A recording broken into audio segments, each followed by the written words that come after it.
nila, hindi kami mananalo kung hindi mo tutulungan kami sa Mindanao at sa Visayas. Sabi ko sa kanila, okay, sige, dahil maraming big ticket projects si Pangulong Duterte sa Davao City, sa Mindanao at sa ibang lugar pa ng ating bansa na gusto nating mapatuloy. Kaya nga, di ba, tumakbo kami on the platform of unity and continuity na hindi natin nakikita ngayon na saan na yung mga big ticket projects. Wala na lahat. Maghiwalay tayo lahat. Diyan kayo lahat. Dito ako mag-isa. Ang hindi ko nagugustuhan ay yung pambabastos. Yun. Pwede naman tayo maghiwalay sa politika eh. Huwag lang maging bastos. Thank you. So, ulitin ko lang para sa inyo kasi baka malayo sa microphone kanina. Nakalagay doon, alam ko po na ang daming kalat ni Duterte. Nahirap tayong linisin. Ang kadiliman noong panahon niya ay talaga namang nanunuot sa ating lipunan. Parang mansa na napakahirap tanggalin. At habang ang anak niya ay may kapangyarihan pa, hindi magiging madali ang ating laban. While VP Sara is in power, the threat of a full-blown Duterte comeback is still a very real and present danger. For one, they are supported by one major superpower, China. So nakikita ninyo na meron na siyang bias. Ngayon, kanina sa budget, sinasabi niya na, this is a duplication. Sinasabi ko naman, hindi naman tayo pwedeng humindi sa mga taong lumalapit sa aming opisina eh. Kasi opisina ng gobyerno yan. Pwede bang magsabi ang gobyerno na, ay nako, hindi kita pwedeng tulungan. May oath ako. Anong sinabi ko doon?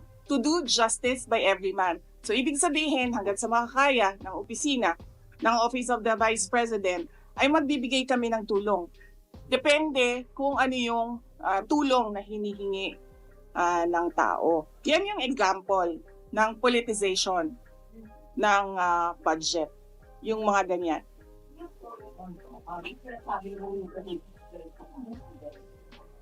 Pinag-uusapan nila, kahit na i-deny nila, pinag-uusapan ng members of the House of Representatives. Kasi meron pa naman kaming mga kaibigan dyan sa loob na hindi lang nagsasalita dahil takot daw sila. So sinasabi nila, it's openly discussed yung impeachment. Naku, hindi ko alam sa kanila. Basta kami, inaantay lang namin ang kanilang gagawin dahil expected na yon na gagawin nila. Kasi ano ba ang gusto nilang gawin? Gusto nilang pabagsakin ang pamilya Duterte sa politika. At hindi lang siguro politika, sa personal din. Dahil sinama nga nila yung asawa ko, di ba? He's a private individual, pero sinama nila sa harassment nila. Example lang kung ano yung, playbook. Doon kay President Rodrigo Duterte, nakikita nyo, di ba? Merong Quad Committee ng House of Representatives na iniimbestigahan yung kanyang mga desisyon noong siya ay Pangulo pa. Tapos meron tayong ICC na complaint against sa kanya. Tapos merong plunder cases na final against President Duterte. Tapos doon tayo papunta sa akin.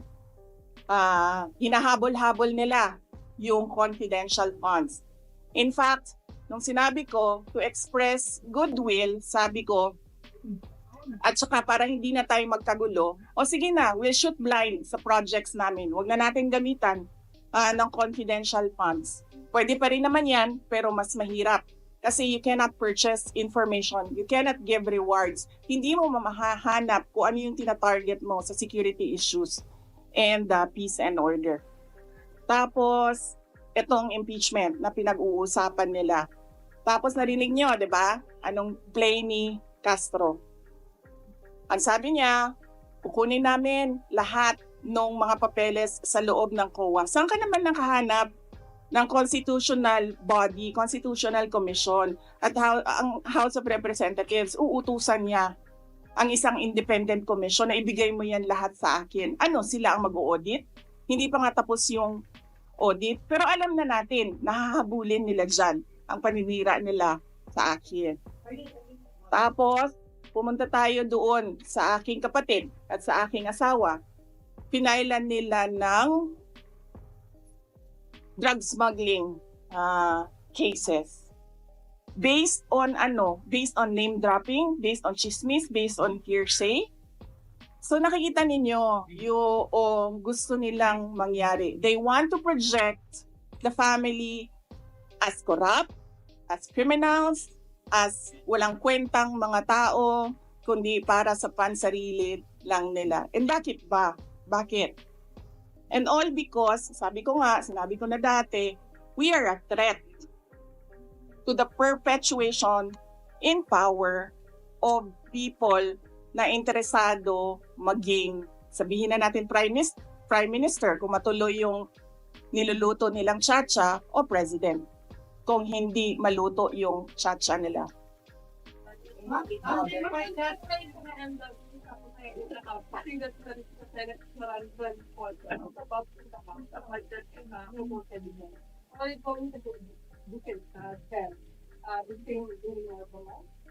Depende ma'am sa tanong nila. Kung kaloko naman yung tanong nila, di ba dapat kaloko din yung sagot mo? Kung maayos naman yung tanong, maayos din naman yung sagot ko. Nakita niyo naman kanina, nung nagtanong na si Senator Grace Poe, sinagot ko ng maayos.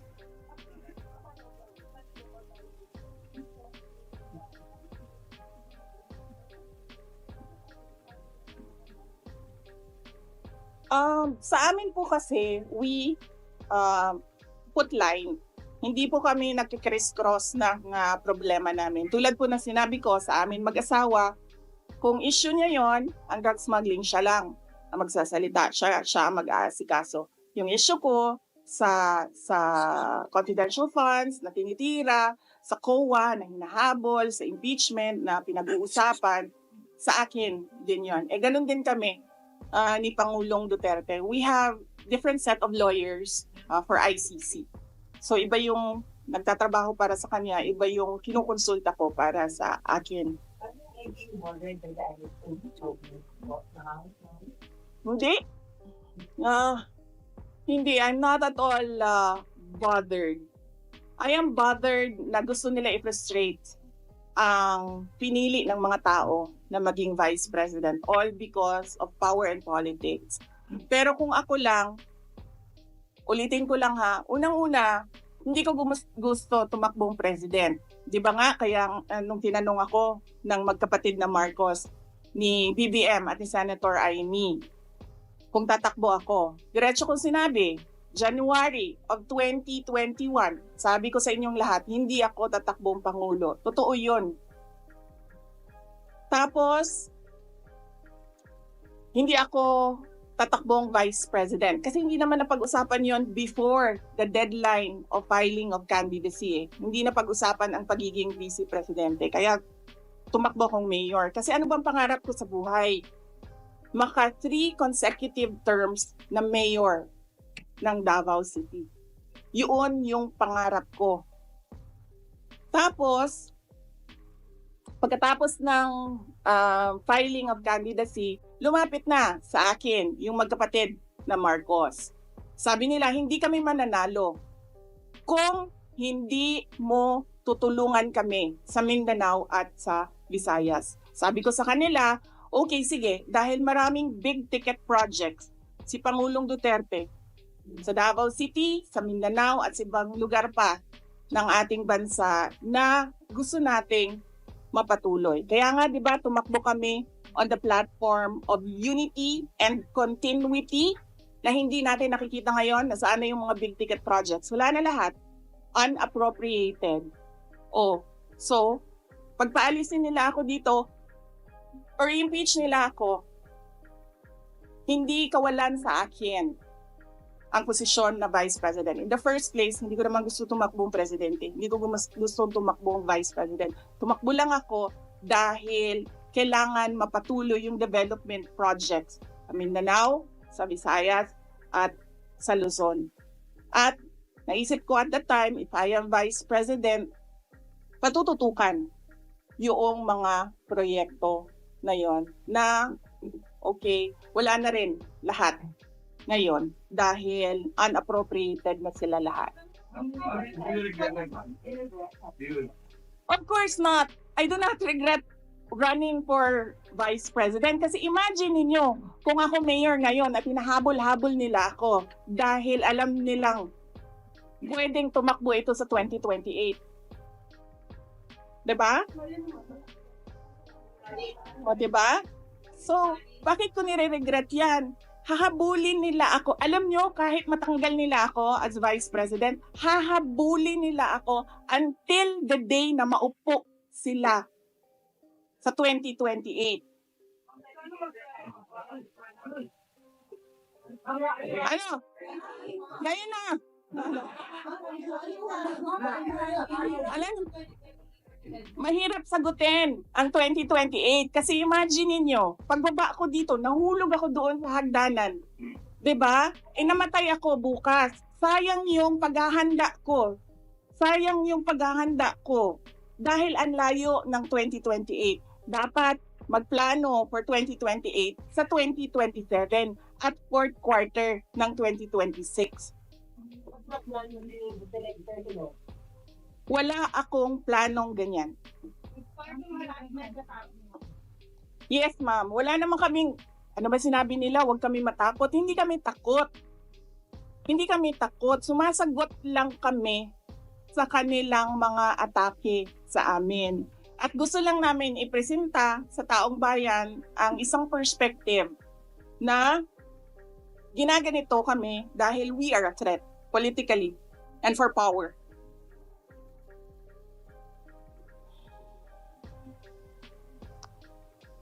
Do I regret helping? Do you want to answer that question? Or alam mo ba ang sagot? Senator Amy? Senator Amy Marcos? Magkaibigan naman kami.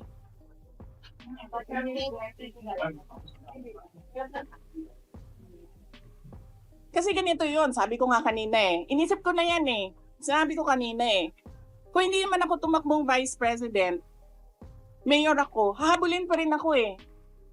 Hindi nga natin alam kung sinong mananalo nun eh. Kung hindi ako tumakbong vice president, hindi siya ang president. So likely yung isa ang president. Lalo na yun. Kita nyo nga doon, di ba? Tanggalin daw ang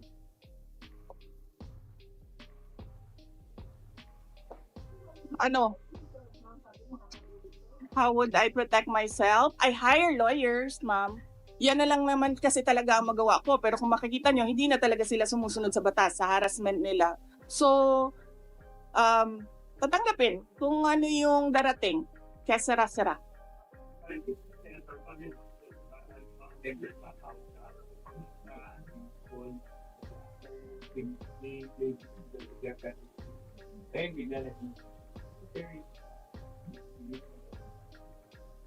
Ako, lumaki ako sa politics. 9 years old pa lang ako, mayor na ang father ko. So from 9 years old until today, wala akong ibang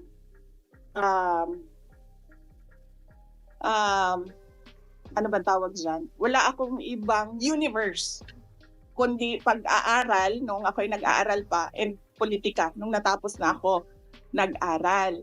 Wala akong problema maghiwalay tayo sa politika. Diba? Kasi hindi naman talaga natin ma-define kung saan tayo bukas sa politics. Kasi eleksyon ng ang ating mga public officials dito may eleksyon hindi natin alam kung saan tayo papupunta bukas. Wala akong problema. Maghiwalay tayo lahat. Diyan kayo lahat. Dito ako mag-isa. Ang hindi ko nagugustuhan ay yung pambabastos. Yun. Pwede naman tayo maghiwalay sa politika Huwag lang maging bastos. Thank you.